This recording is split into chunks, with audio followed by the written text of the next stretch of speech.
রমজান মাসে নামাজ ও রোজা একজন মুসল্লির জন্য খুবই গুরুত্বপূর্ণ। আর ঠিক সেই সময় লখনউ বিশ্ববিদ্যালয় ক্যাম্পাসে এমন এক দৃশ্য দেখা যায় যেখানে নামাজ আদায়ের মুহূর্তে মুসলিম শিক্ষার্থীদের চারপাশে মানববন্ধন করে গার্ড দিচ্ছে হিন্দু সহপাঠীরা। শান্ত পরিবেশে ইবাদত সম্পন্ন করার এই উদ্যোগ মুহূর্তেই সবার দৃষ্টি কাড়ে।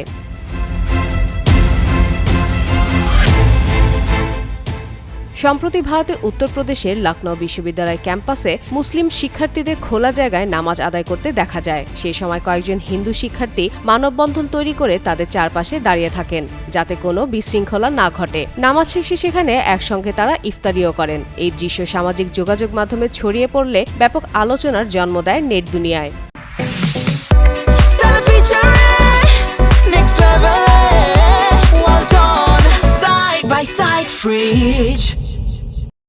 শিক্ষার্থীদের এই উদ্যোগকে পারস্পরিক সম্মান ও সহব্যবস্থার উদাহরণ হিসেবে দেখা হচ্ছে। উত্তেজনার মধ্যেও শান্তিপূর্ণভাবে ধর্মীয় আচরণ সম্পন্ন করার ক্ষেত্রে এটি একটি মানবিক দৃষ্টান্ত তৈরি করেছে।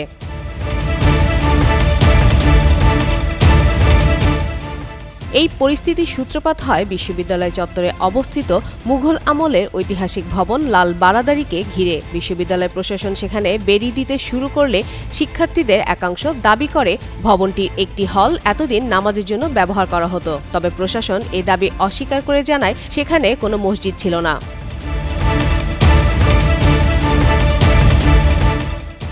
বেড়ার কাজ শুরু হতেই রোববার ক্যাম্পাসে নীরব প্রতিবাদ শুরু হয়। আর এই কর্মসূচিতে national student union of India এবং সমাজবাদী ছাত্র সভার সদস্যরা নেতৃত্ব দেন। NSUI এর জাতীয় সমন্বয়ক বিশাল সিং বলেন, যে গেট দিয়ে মুসলিম শিক্ষার্থীরা নামাজে যেতেন সেটি বন্ধ করে দেওয়া হয়েছে।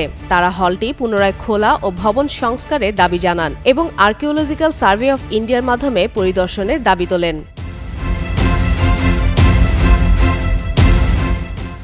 সমাজবাদী ছাত্র সভার নেতা প্রেম প্রকাশ যাদব অভিযোগ করেন, রমজানের মধ্যে কোনো পূর্ব নোটিশ ছাড়াই এই কাজ শুরু করা হয়েছে। এরপর ক্যাম্পাসে পুলিশের উপস্থিতি বাড়ানো হয়। এদিকে প্রশাসনের দাবি কিছু শিক্ষার্থী বেড়া ভেঙে নির্মাণ সামগ্রী সরিয়ে ফেলেছিল, তাই সতর্কতামূলক ব্যবস্থা নেওয়া হয়।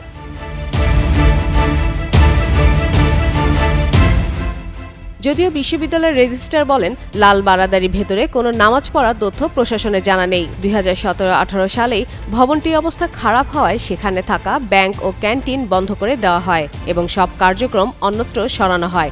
নিরাপত্তার কারণেই ভবনটিকে ঘিরে ফেলা হয়েছে এবং ভবিষ্যতে এটিকে ঐতিহ্য স্থাপনা হিসেবে সংরক্ষণের পরিকল্পনা রয়েছে। স্মারকলিপি জমা দেওয়ার পর সোমবার সন্ধ্যায় শিক্ষার্থীরা আপাতত আন্দোলন স্থগিত করেন। বর্তমানে ক্যাম্পাসে পরিস্থিতি শান্ত রয়েছে। ফাতেমা ফাতেহ জান, যুগান্তর নিউজ।